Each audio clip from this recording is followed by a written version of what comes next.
Assalamualaikum warahmatullahi wabarakatuh. Saya Fajar Teguh Kurniawan, NRW 6 dari kelas 2.3 ITA. Di sini saya akan menjelaskan tentang praktikum 9 dari mata kuliah basis data lanjut dengan tema praktikum Creating Function oleh dosen pembimbing Bapak Rengga Asmara, Eskom OCA. Langsung tujuan pembelajaran dari praktikum ini adalah untuk yang pertama, mendeskripsikan kegunaan function, 2. Membuat stored function, 3. Memanggil function, 4. Menghapus sebuah function, 5. Membedakan antara prosedur dan function. Sekilas tentang fungsi. Fungsi adalah nama PLSQL blok yang mengembalikan sebuah nilai. Fungsi dapat disimpan di dalam database seperti objek skema untuk mengulangi eksekusi. Fungsi dipanggil seperti bagian dari sebuah ekspresi. Berikut ini adalah contoh sintak membuat fungsi.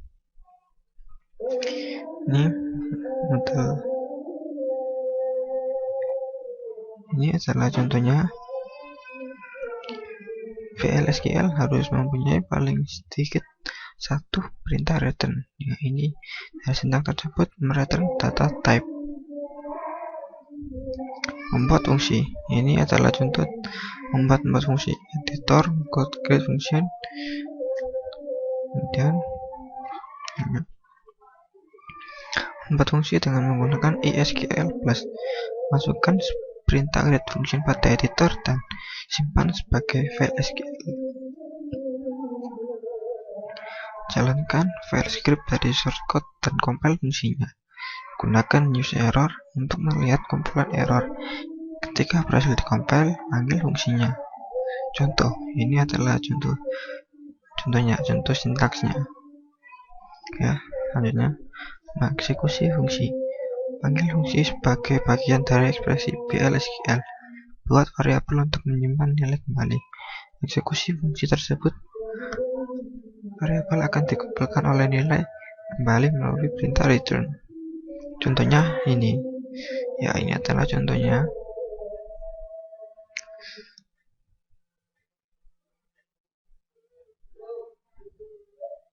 Ya, ini adalah pertama fungsi, kemudian ini membuat variabel, ini mengeksekusi, kemudian ini mencetaknya. Manfaat dari user defined function dalam ekspresi SQL. Pertama, memperpanjang SQL di mana aktivitas terlalu kompleks, terlalu aneh, atau tidak tersedia dengan SQL. Dapat menambah efisiensi ketika digunakan dalam klausa where untuk memfilter data seperti menentang untuk memfilter data di dalam aplikasi.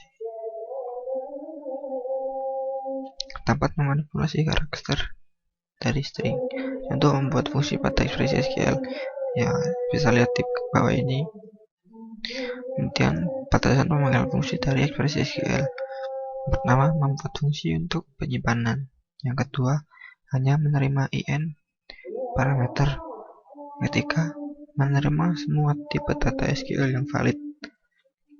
Yang keempat, tipe data yang di-return merupakan sintak SQL yang valid, bukan merupakan tipe data PLSQL yang spesifik. Selanjutnya, fungsi dipanggil dari ekspresi SQL yang tidak mengandung DML statement. Fungsi dipanggil dari update atau delete statement pada sebuah tabel yang tidak mengandung statement DML pada tabel yang sama. Selanjutnya, fungsi dipanggil dari update atau delete statement pada sebuah tabel yang sama. Selanjutnya, pemanggilan subprogram yang sebelumnya tidak sudah dibatasi tidak diizinkan dalam sebuah fungsi. Contohnya adalah seperti ini. Ya, ini adalah contohnya. Lanjut. Menghapus fungsi. Menghapus fungsi penyimpanan. Sintaknya adalah seperti berikut. Drop function, nama fungsinya. Contohnya ini. Semua pemberian hak pada fungsi dicabut kembali ketika fungsi dihapus. Sintak create or replace sama dengan menghapus atau membuat fungsi kembali. Prosedur atau fungsi, perbandingan prosedur dan fungsi. Ya, bisa kita lihat prosedur mengeksekusi statement dari file SQL.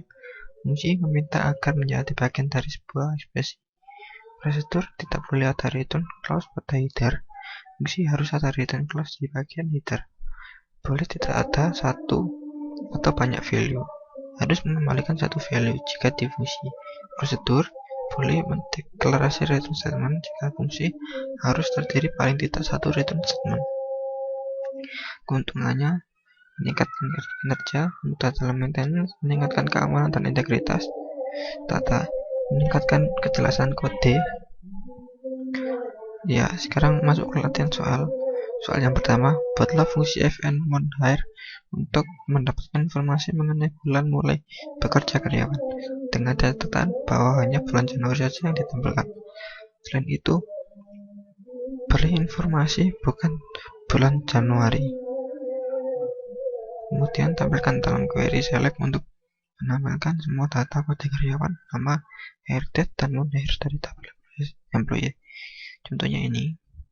Ya, untuk hasilnya nanti setelah dicoba. Kemudian soal yang kedua,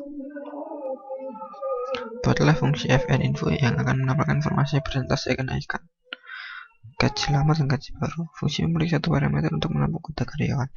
Syarat kenaikan untuk kode departemen 10, 50, 10 diberikan kenaikan 5%, untuk kode departemen 60 diberikan kenaikan 10%, untuk kode departemen 20 dan 60 diberikan kenaikan 15%.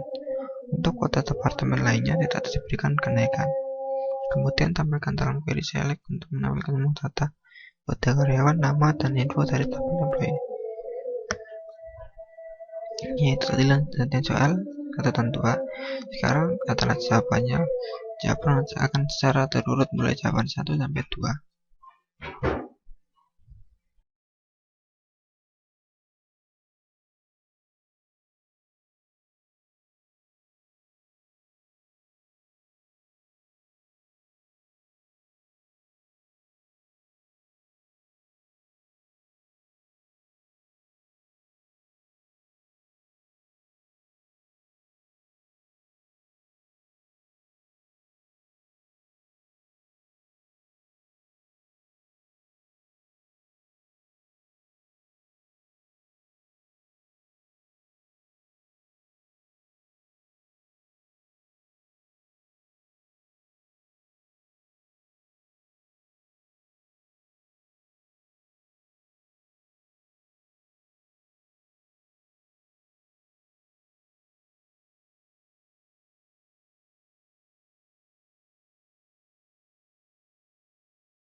Ya, itu tadi tentang praktikum 9 Grid Function dari saya. Apabila terdapat kesalahan kata, penulisan dan pengucapan, saya mohon maaf. Dan wassalamualaikum warahmatullahi wabarakatuh.